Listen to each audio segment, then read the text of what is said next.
Hey everyone, so check this thing out. Rear screen. That's a rear 9-inch screen from HANSSHOW, okay? Look at this sucker.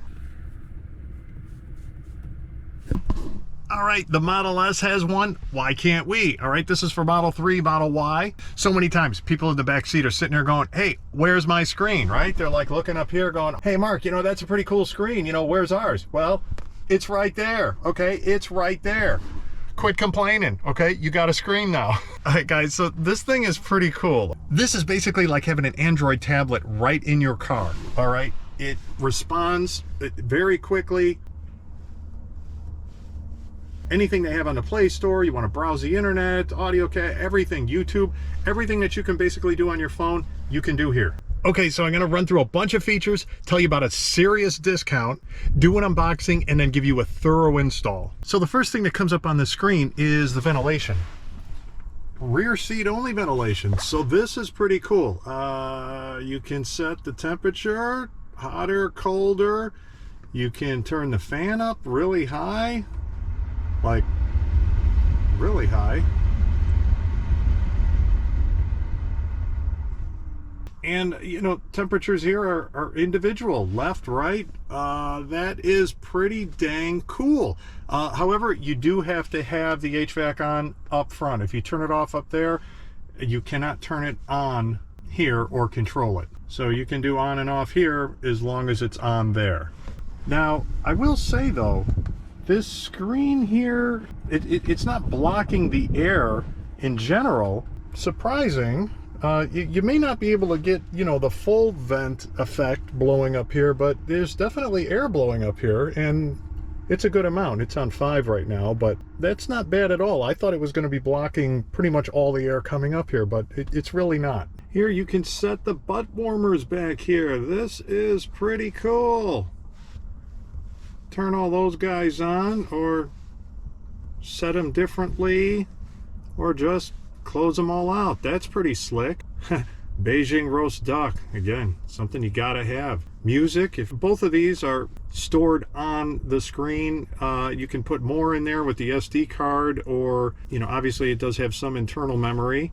Music, this I'm gonna see if we can disable this somehow, because this allows you to control the audio up front, which is a little bit, you know, I'm not sure anybody driving would want people in the back to have complete access and control over the entire car audio. So I'm going to see if that can be changed. Maybe it's in here. Other things I've noticed, so far everything that I'm playing with here is very responsive. So here, CarPlay, Android Auto. That's pretty slick. However, not sure how much you're going to be using CarPlay, Android Auto in the back seat. So I'm doing a little more playing around here, and I did wire my phone up with USB-C to USB-C. I did get, well, here you see Spotify is up. You can get a better route planner going.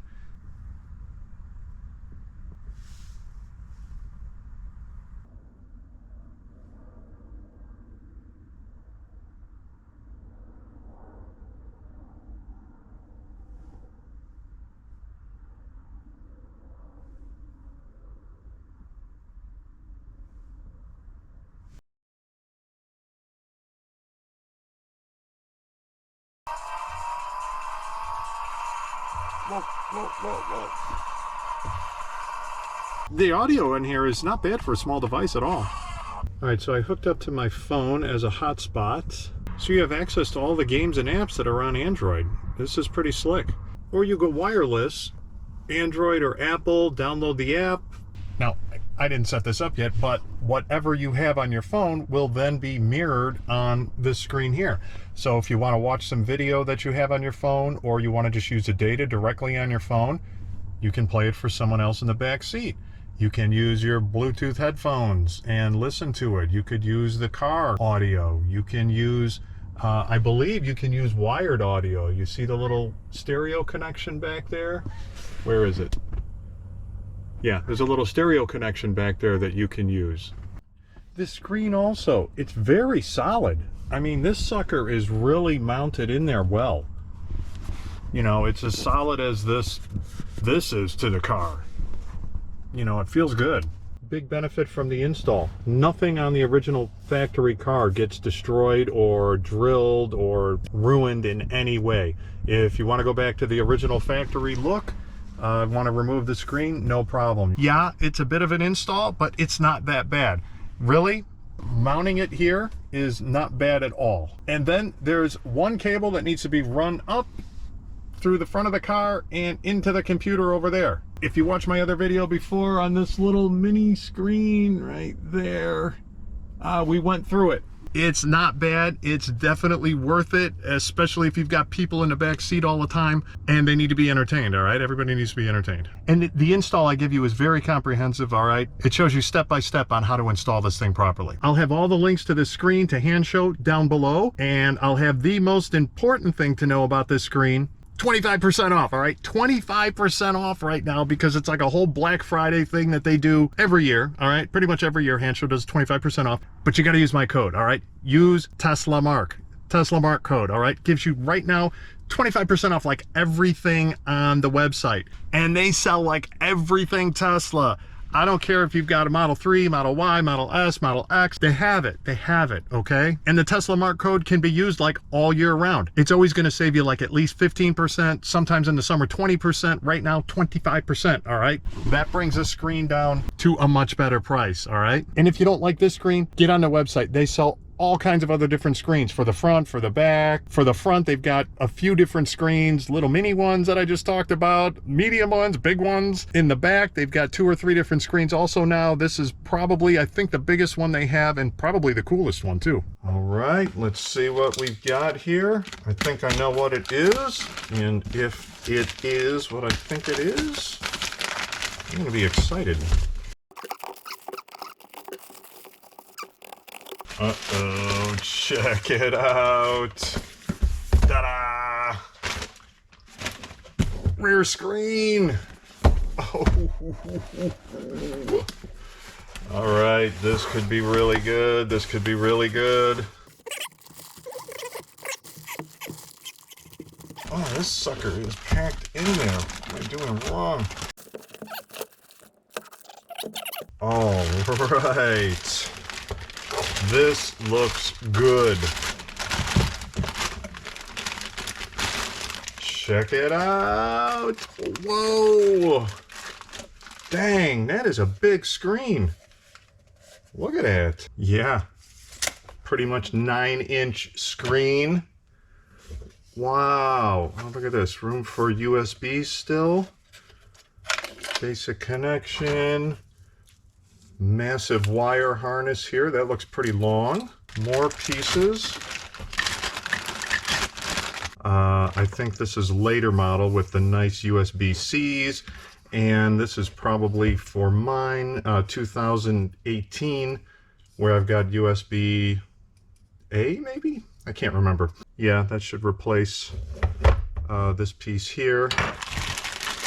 And then I'm not sure what this is yet, but yeah, let's take a look at this thing a little closer. Okay, that's a protective peel on there. We'll wait till after I get that installed. Oh, look at this. The USB-C looks like a SD card, micro SD card slot. I don't know, probably a stereo mini, my guess. And yeah, probably some venting for speakers. Wow, all right. Something else that HANSSHOW does a very good job of is matching the interior finishes. This looks very factory. You know, all of their equipment, whether it's swivel screens or screens to add to the front of the car, all of the surrounding pieces look just extremely factory. So it doesn't look like you've done some weird hokey add-on. That's one of the huge pluses with HANSSHOW, aside from the fact that they just make everything. Okay, let's go. All right, let me see if I can give a quick overview of the install, how it's going to go. So we are going to obviously put this in the back of the car, the rear console. We're going to take the old one out, and we're going to put some of the parts from the old one in here, mainly USB card port thing, vents. We're going to use this one for my car. and then put this back on, okay? Then, in order to power this, we're going to use this cord, all right? It's going to plug in for power. This is going to run down the center console between this front seat and over to the front computer. And this is going to basically piggyback off of the computer. All right, and I'll show you where all that is. Now, there's two different computers in this car. Mine is the AMD. The other one is the Intel. So basically that means we're going to take out the existing plug from the computer, plug this one in, and then plug it in here, or probably the other way around, okay? And this one's just going to read the signals then from the computer. And again, we're only going to be using one of these. So I'll be using this one, and this one is just going to be sitting there doing nothing. Now, this is going to plug into this protocol box that they give us, and we'll just be plugging that in and tucking that up somewhere where these wires are. And then this is for some kind of, they call it emergency, it's some kind of future use. So in other words, nothing with it now. All right, so let's get started. All right, first thing, let's try to take this off. And not that bad at all. Comes right out. Okay, unplug. All right, let's first take these two screws up. These are Torx T20. So there are a couple tabs that also need to be pushed down right in there. That white gray part needs to be pushed in. That's a tab. This side here I already pushed in a little bit and got us to pop out. So let me push here, as well as all of these sides too. You know what I explained earlier. These need to be pushed back, and then this needs to be twisted a little bit. This needs to be twisted a little bit, and then there we go. Okay, let's take the USB out. There's two little screws here. Again, Torx T9. Okay, comes out no sweat. All right, we are going to need to take these clips out. To get these clips out, I end up bending these little tabs up. There we go. So this one's done. This is the factory one. Can put these clips back in. Need to be bent back in place pretty well so they stay. Okay, now we need to swap this out. So this is what we need to put in its place for my car. All right, because I've got USB-A. If you've got USB-C, you're good to go. And we've got a few screws here. Okay. Pops out by prying the sides.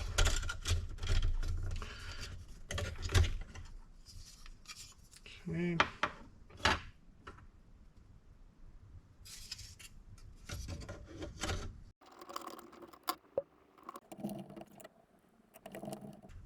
Okay, first we got to put the USB ports back in.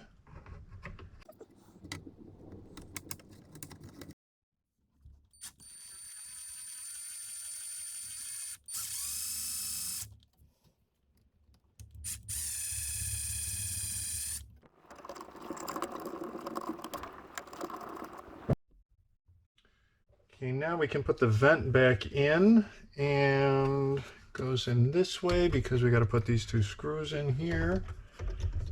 Hopefully this will just slide back down where we need it.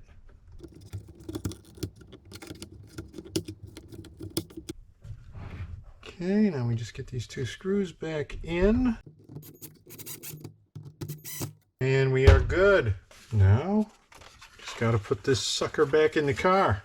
Well, you could do a lot of DIY projects without these tools. They're really cheap, inexpensive. I'll put some links down below where to get these on Amazon.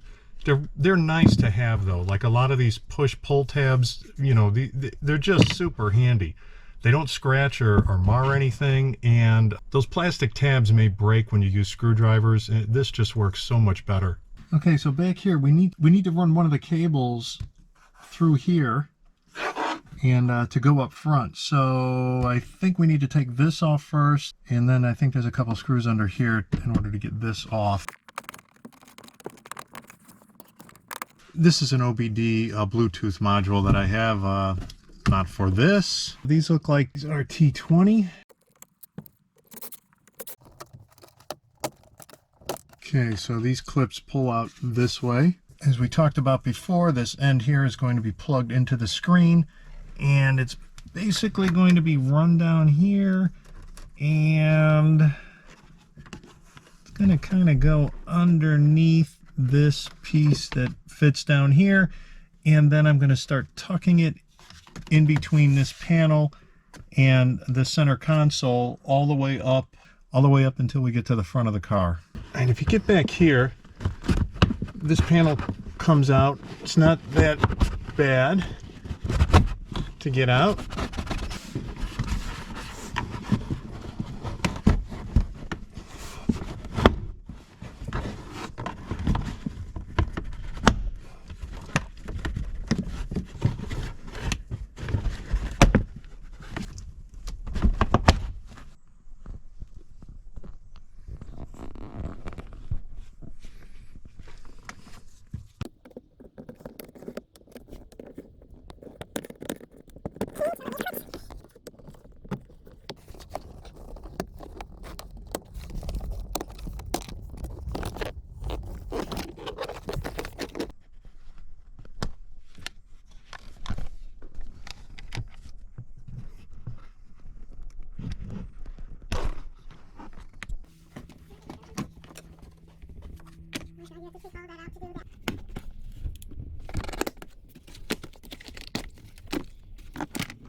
Okay, so far here's what it looks like.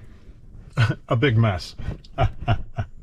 So I've plugged into the computer, I've tapped in here. I'll have some better pictures. I may have misstated before, I do have the Intel processor, and what makes this easy actually is, while you should look it up to see that whether you have the Intel or the AMD, these are white. The factory connectors and the HANSSHOW connectors are black or white, so you're gonna know.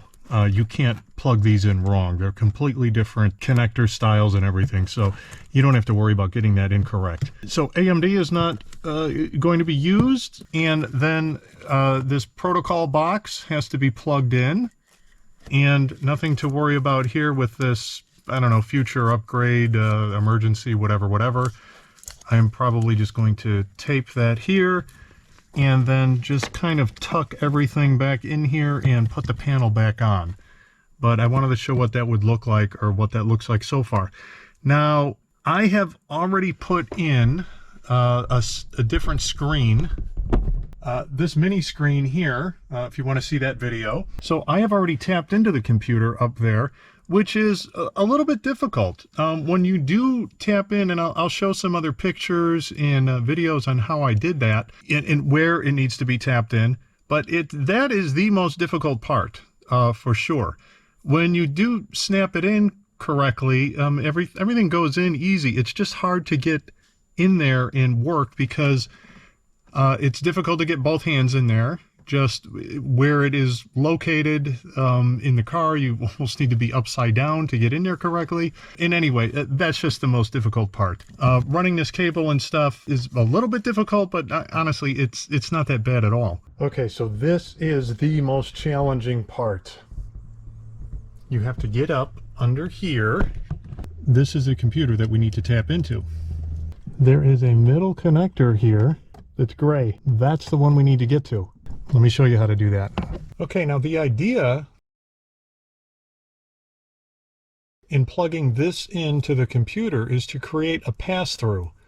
So in other words, I'm going to unplug the computer. This is going to plug into the computer, and then the plug that we take out is going to plug into here. So really the computer is still plugged in, only this is going to tap off of that and go to our new screen. All right, it's pretty simple. That plug up there is just like this. So the idea is that we have to push this centerpiece in and pull out at the same time. You don't need to power your car down ahead of time.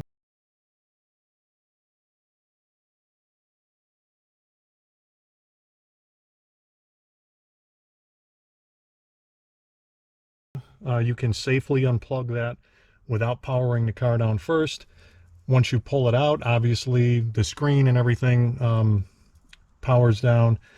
And once you plug everything back in a few minutes, everything will, you know, your screen and everything will come back to life. So there's really no concern about that. People do this kind of thing all the time. It was surprisingly not that bad to unplug the computer. I was basically able to get my one hand up there and push down and hold it pretty much just like this and pull it out.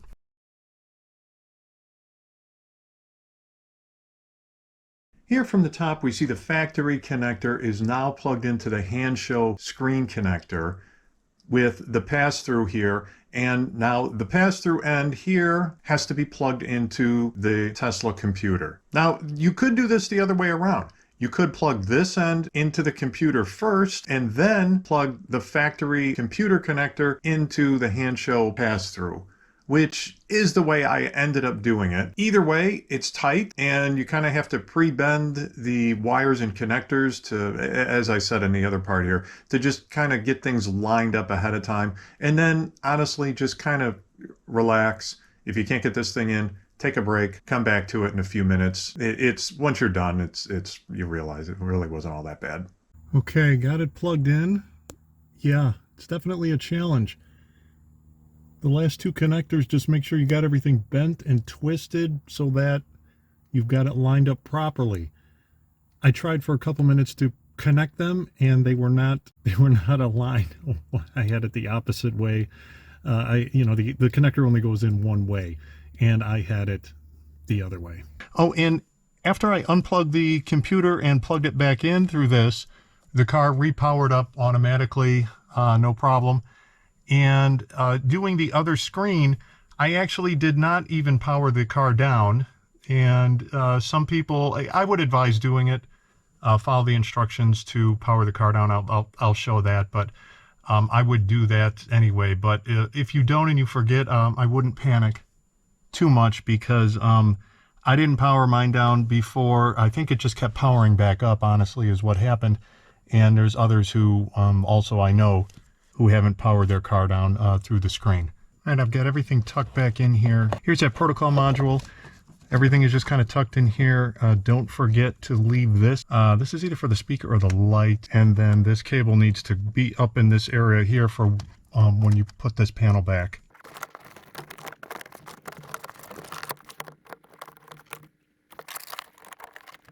So I have this kick panel back in. As I showed, I tucked everything in there.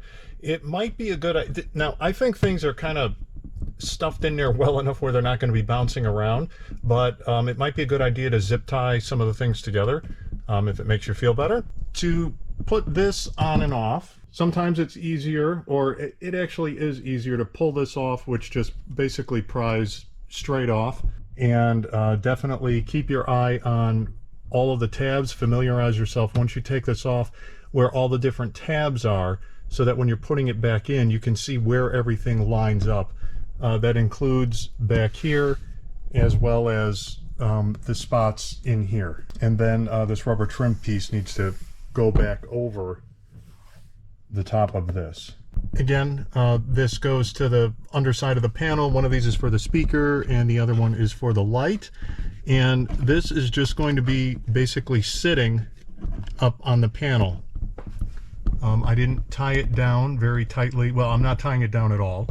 And this I just basically put on the back side of here. This comes right off. Just kind of a press fit. I'm just basically going to maybe keep that up there just so it doesn't go anywhere. So this is all going to be behind the panel. And I'll show where I'm having an issue really is back here, because this panel in a certain spot a few inches here doesn't really come out or move very easily, and I really don't want to remove this thing, or I don't want to put a lot of pressure on it to pry it out. It doesn't feel like it wants to move very easily. I'm not sure how it's clipped in there. I don't have clear instructions on how to move this panel out very far. It would be nice to tuck everything back here. Cable will be tucked in from this point on. So really there's just going to be from this point to about here. That's not going to be tucked in very nicely. that is something that I can live with. So let's put this panel back on and see what it looks like.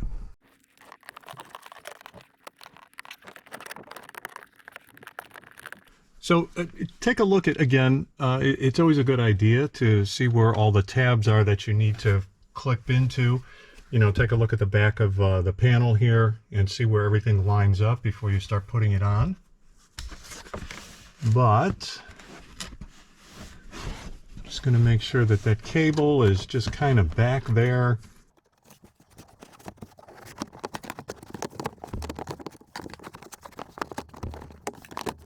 It's easy to see where these tabs are located back here. You can kind of see that when you push them in. And so once these start getting located, then everything else should pretty much line up and pop back in.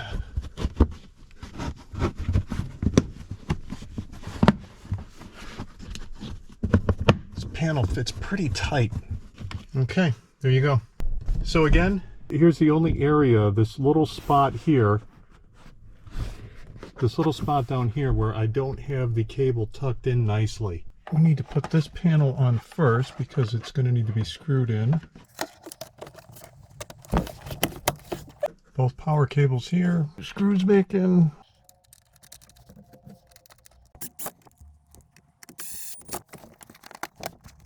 All right, let's first plug in the screen. Woohoo! Then let's plug in the USB.